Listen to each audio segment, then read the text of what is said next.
अस्पताल की खिड़की। यह बच्चों के लिए द हॉस्पिटल विंडो स्टोरी है। एक बार की बात है, दो व्यक्ति अस्पताल में एक कमरा साझा करते थे। अब इनमें से एक आदमी को प्रतिदिन 1 घंटा बैठने की अनुमति दी गई। हालांकि दूसरा पूरी तरह बेड रेस्ट पर था। जो बेड रेस्ट पर था वो दूसरे आदमी को साफ देख भी नहीं पा रहा था, लेकिन वह खुश था कि कोई उसके आसपास था। वे दोनों गंभीर रूप से बीमार थे, लेकिन उन्होंने एक दूसरे से सुखद बातचीत की।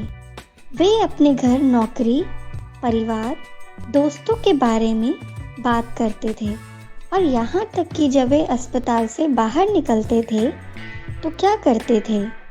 हर दोपहर उसी समय एक नर्स आती और दूसरे आदमी को बैठने में मदद करती और हर दोपहर यह आदमी अपनी पीठ के बल लेटे हुए दूसरे आदमी को अस्पताल के कमरे की खिड़की के बाहर हुई बातों के बारे में बताता। हर दिन नए मामले सामने आ रहे थे। जिस व्यक्ति को उठने की अनुमति नहीं थी, उसने इस घंटे का सबसे अच्छा आनंद लिया। मुझे कम से कम यह सुनने को मिलता है कि बाहर क्या हो रहा है। भले ही मैं बाहर नहीं जा सकता, मैं जीवित महसूस करता हूँ। वह सोचता। उनके बीच हुई बातचीत से उसके पीठ पर बैठा आदमी ठीक ठीक जानता था कि दूसरी तरफ क्या है।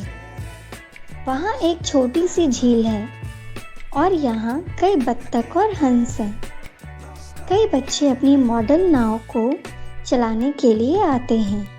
साथ ही फूलों की कई किस्मों के साथ कई फूलों की क्यारियाँ हैं और युवा प्रेमी हाथ में हाथ डाले चलते हैं। आदमी ने पूरा किया।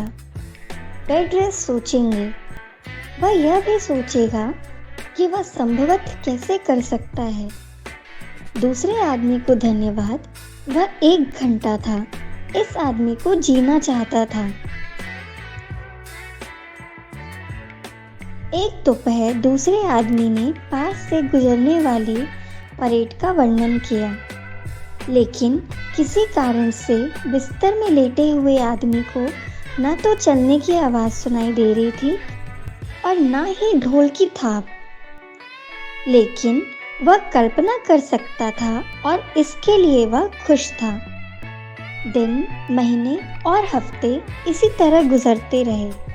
फिर एक सुबह नर्स ने पाया कि वह आदमी खिड़की के पास मर गया था। यहाँ तक कि नर्सें भी दुखी थी, लेकिन वे जल्द ही शव को ले गईं। इस बीच जो आदमी चालू था, पूरा बेड रेस्ट बेहतर हो रहा था। फिर जब समय उपयुक्त था तो उस आदमी ने खिड़की से बिस्तर पर स्थानांतरित होने को कहा।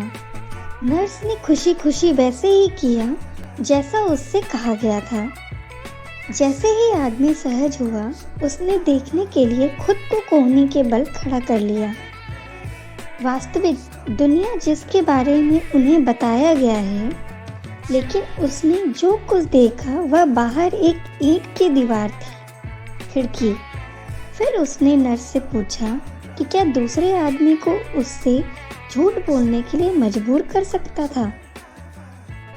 नर्स ने उसे उदास नजर से देखा और कहा, वह आदमी अंधा था। शायद वह केवल आपको अपने तरीके से प्रोत्साहित करना चाहता था। कहानी का नैतिक हमारे बावजूद परिस्थितियों हमें दूसरों को खुश करने का प्रयास करना चाहिए।